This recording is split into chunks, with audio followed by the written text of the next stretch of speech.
தப்பா விளையாடுறீ ஒழுங்கா விளையாடுறீ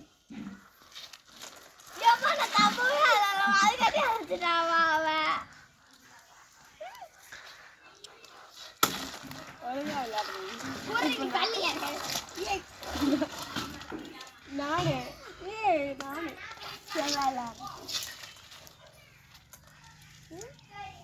ஏதாவது மொக்கம் வந்துடுற போது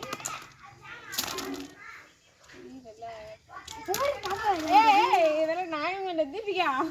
என்ன நொன்ன போடி நான் அடிப்பேன் நான் அடிப்பேன்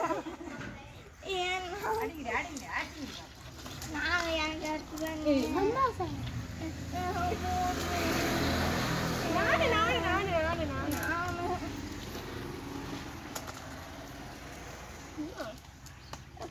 பல்லு கைண்டிக்கா உன் பல்லு கைண்டிக்கும் உன் பல்லு கைண்டி 32 பல்லு இருக்குதுல்ல கைண்டிக்கும் 32 பல்லு